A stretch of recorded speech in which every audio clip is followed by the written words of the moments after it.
Are you suffering with true sciatica pain or what I've termed phantom sciatica pain? Today, we're going to discuss the difference between true sciatica pain and phantom sciatica pain, what starts phantom sciatica pain, and how to treat phantom sciatica pain because it's different than true sciatica pain. Ready? Let's go. We'll start with true sciatica pain. True sciatica pain is sharp, shooting, burning pain that usually starts in your low back or your glutes and goes down the back of your leg. I'm going to link a video here that discusses more about true sciatica pain, but if that's you, chances are good that you need to rest and do gentle motions and ice for the first couple of days. But if that's what you're suffering with, go check out that video because that's going to be more applicable for you right now. So then what is phantom sciatica pain?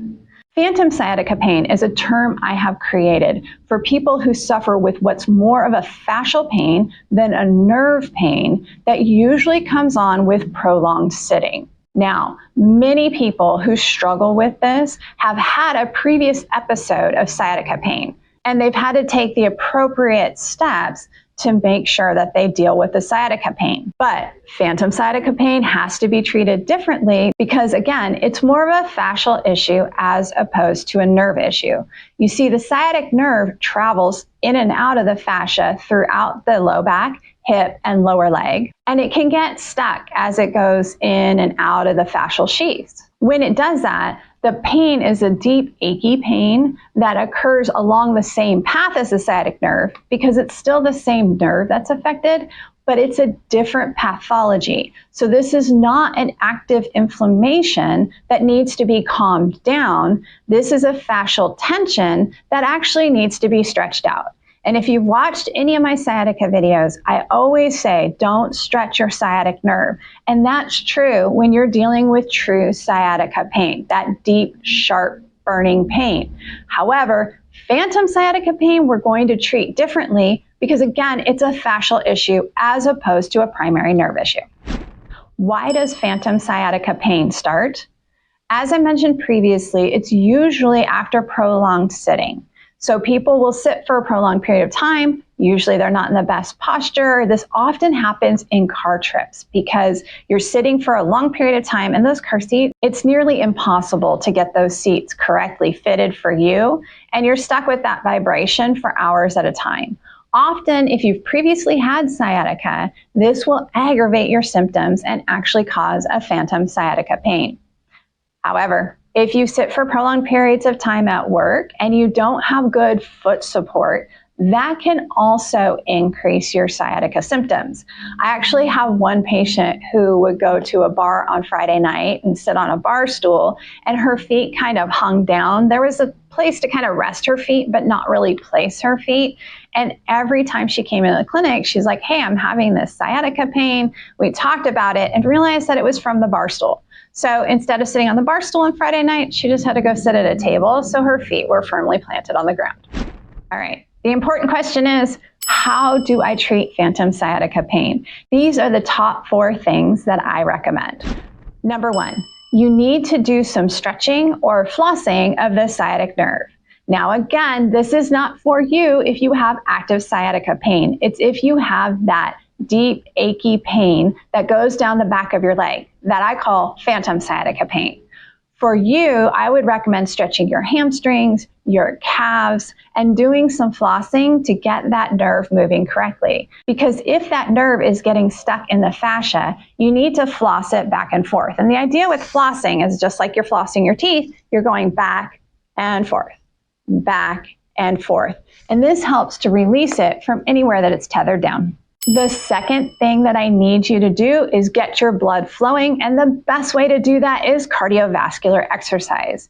Now, you choose the exercise that you like doing the most because that's the thing you're going to stick with the best. However, I need you to be doing it on a daily basis for 20 to 30 minutes. This will help to get the blood flowing and allow the body to heal naturally. The fascia loves cardiovascular exercise, and we want to get as much blood flow to it as we can to heal. But it's a little bit challenging because fascia doesn't have a direct blood supply on its own. it has to borrow blood supply from the big muscles that it surrounds. So we need to do some cardiovascular exercise and get that blood pumping. The third thing that I need you to do is to watch your low back motion. Now, just because this is a phantom sciatica pain and not a true sciatica pain, it doesn't mean that your low back motion can't impact this, okay? You have fascia in your low back, you have fascia in your hips. You need to make sure you are watching how you are moving very, very carefully, particularly if you tend to do triplanar motions. Now, this would be something like you're bending forward, you're also side bending and rotating at the same time. So many people think commonly of picking up the soap in the shower, or maybe you're plugging in the vacuum, where you're doing more than one motion at a time. You do want to be careful about your low back motion, even when you have phantom sciatica pain, because it is still that sciatic nerve saying that I'm irritated, and we don't want it to get any further irritated. And the fourth thing that I'm going to recommend you do is stretch your hip. Now, if you've watched any of my other videos, you know with true sciatica, I do not recommend stretching. However, with phantom sciatica pain, we need to get that fascia moving. And the best way to do it is to stretch the muscles in the hip.